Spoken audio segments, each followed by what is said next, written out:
السلام علیکم ورحمۃ اللہ وبرکاتہ۔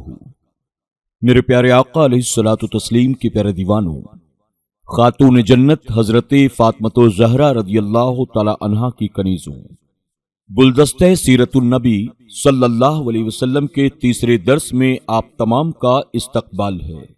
ہم سن رہے ہیں حضور اکرم صلی اللہ علیہ وسلم کی تشریف آوری سے پہلے دنیا کا کیا حال تھا۔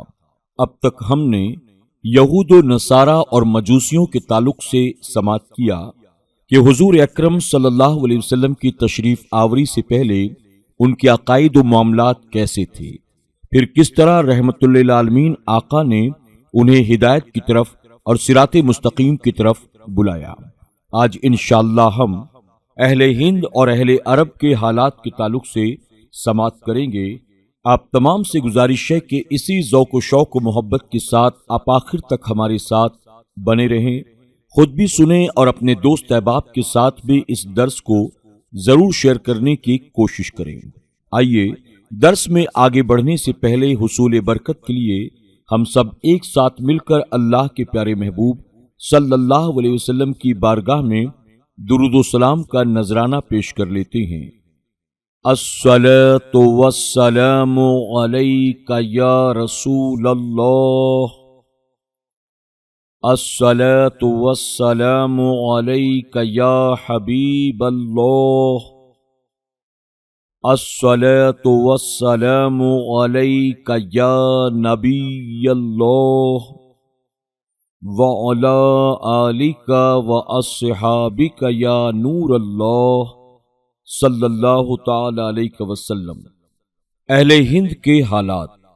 ملک ہندوستان پر یہاں کی بسنے والی قوموں کی قدیم تاریخ بالکل تاریک تھی۔ مہابھارت، جیسا کہ ہندوؤں کا خیال ہے، جنگ کے بعد یہ قوم اور یہ ملک مسلسل زوال پذیر رہا۔ سارے ہندوستانی دو فرقوں میں بٹ گئے تھے اور دونوں برسوں تک ایک دوسرے سے برسرے پیکار رہے، حتیٰ کہ ایک وقت ایسا آیا کہ اس قوم کے چند افراد رہ گئے۔ حضرت عیسیٰ علیہ السلام کی آمد سے تقریباً 600 سال پیشتر اس ملک میں بدھ مذہب ظہور پذیر ہوا اور برسوں تک یہ مذہب اپنے پیروکاروں میں اضافہ کرتا رہا۔ پھر ایک وقت ایسا بھی آیا کہ یہ مذہب بھی زوال پذیر ہو گیا۔ اس کے بعد ملک ہندوستان کی حالت بد سے بدتر ہو گئی اور ہندو قوم فسق و فجور، فواحش اور معاصی میں مبتلا ہو کر رہ گئی۔ بدھ مذہب کے ختم ہونے کے بعد ہندوستانی کئی فرقوں میں بٹ گئے اور ملک بھر میں سینکڑوں دیوتاؤں کی پرستش ہونے لگی۔ کوئی بجلی پانی کو پوجتا، کوئی درخت، سانپ، بندر، گائے وغیرہ کی پرستش کرتا، کوئی اینٹوں اور پتھروں کو اپنا خدا مانتا۔ اس ملک میں انسانیت 4 طبقوں میں منقسم تھی: براہمن، چھتریہ، ویشیہ اور شودر۔ شودروں کے ساتھ نہایت ہی غیر انسانی سلوک بڑھتا جاتا۔ کسی شودر کو براہمن کے گھاٹ سے پانی پینے کا حق حاصل نہیں تھا۔ شراب، جوا، بدکاری کو مذہب کا لباس پہنا دیا گیا تھا۔ پھر جب سندھ اور دیگر سمندری راستوں سے رسول اللہ صلی اللہ علیہ وسلم کی تعلیم رحمت کے فیض یافتہ مبلغین نے اس ملک کا رخ کیا تو یہاں کے باشندے حق سے روشناس ہونے لگے اور انہیں اپنی بد تہذیبی اور باطل پرستی کا احساس ہوا، جس کے نتیجے میں ہزاروں بلکہ لاکھوں نے دامن اسلام سے وابستہ ہونے ہی میں عافیت سمجھی اور اسی کو نجات کا بہترین راستہ سمجھ کر حلقہ بگوش اسلام ہونے لگے۔ اہل عرب کے حالات۔ عرب کی حالت دنیا کے تمام ممالک سے بدترین تھی۔ اہل حجاز مذہبی اعتبار سے اپنے رشتے کو حضرت ابراہیم علیہ السلام سے فقریہ منسلک کرتے۔ ویسے تو حضرت خلیل اللہ کے مذہب کی کچھ رسمیں عربوں میں رائج تھی، یہ اور بات ہے کہ ان رسموں کی شکلیں مسخ ہو چکی تھیں، ان کے انداز تبدیل ہو چکے تھے۔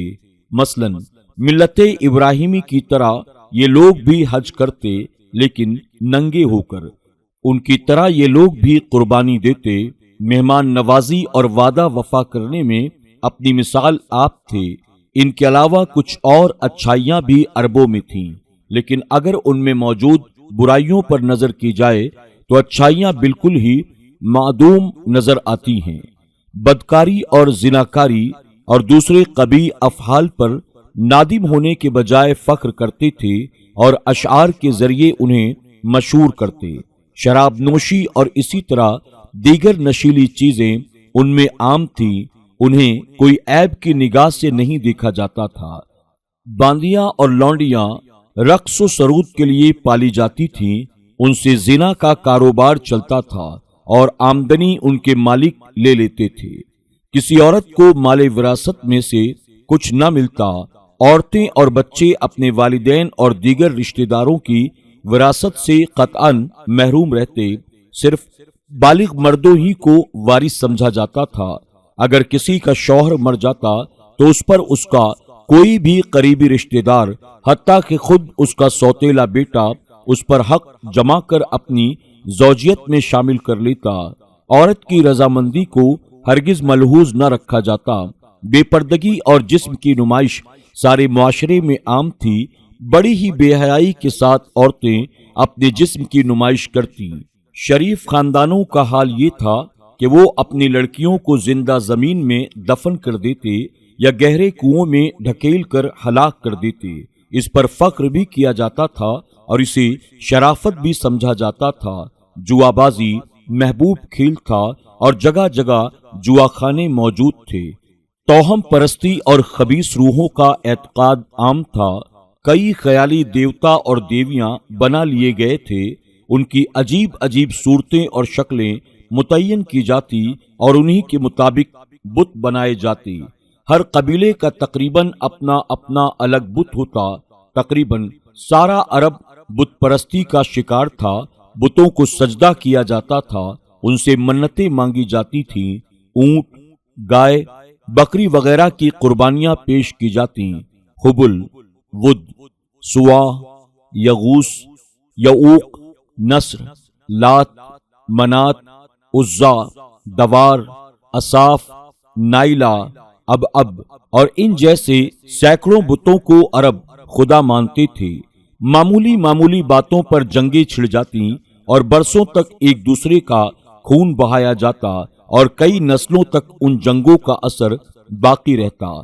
حسب و نسب پر بہت فخر کیا جاتا تھا۔ ہر قبیلہ دوسرے قبیلے کو حقیر و ذلیل سمجھتا اور ایک دوسرے کو رسوا کرنے کی کوشش میں لگا رہتا۔ خیبر میں آباد یہود و نصارہ اگرچہ اپنے آپ کو اہل کتاب کہتے تھے، لیکن ان کی حالت دیگر عربوں سے زیادہ مختلف نہ تھی۔ میرے پیارے آقا صلی اللہ علیہ وسلم کے پیارے دیوانوں، دیگر ممالک کے باشندوں کی طرح بلکہ ان سے بھی بڑھ کر عرب کے باشندے اللہ کی نافرمانی اور معصیت میں مبتلا تھے۔ تقریباً 360 بتوں کو پوجنے والے ان عربوں کی تقدیر اس وقت جگمگا اٹھی جب اللہ کے پیارے محبوب دانائے خفایہ و غیوب رحمت للعالمین صلی اللہ علیہ وسلم 571 عیسوی میں رشد و ہدایت اور حق و صداقت کا پیکر بن کر جلوہ گر ہوئے، اور آپ نے وہ عظیم انقلاب برپا کیا کہ جس کے نورانی اثرات سے ساری دنیا خصوصاً عرب سے برائی اور بد عملی کا دور اپنے انجام کو پہنچا، جس کی برکتوں سے گمراہی اور بے دینی کا سد باب ہو گیا۔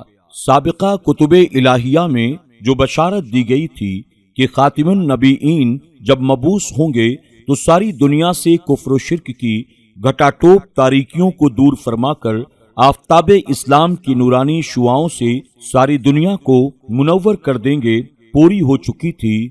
اللہ تبارک و تعالیٰ نے اس کا ذکر اس طرح فرمایا: الذين يتبعون الرسول النبي الأمي الذي يجدونه مكتوبا عندهم في التوراة والإنجيل يأمرهم بالمعروف وينهاهم عن المنكر ويحل لهم الطيبات ويحرم عليهم الخبائث ويضع عنهم إصرهم والأغلال التي كانت عليهم مفہوم: وہ جو غلامی کریں گے اس رسول بے پڑھے غیب کی خبریں دینے والے کی جسے لکھا ہوا پائیں گے اپنے پاس توریت اور انجیل میں، وہ انہیں بھلائی کا حکم دے گا اور برائی سے منع فرمائے گا اور ستھری چیزیں ان کے لیے حلال فرمائے گا اور گندی چیزیں ان پر حرام کرے گا، اور ان پر سے وہ بوجھ اور گلے کے فندے جو ان پر سے اتارے گا۔ سورہ اعراف آیت نمبر 157۔ میرے پیارے آقا علیہ الصلوۃ والتسلیم کے پیارے دیوانوں، خاتون جنت حضرت فاطمۃ الزہرا رضی اللہ تعالی عنہا کی کنیزوں، آج کے درس میں بس اتنا ہی۔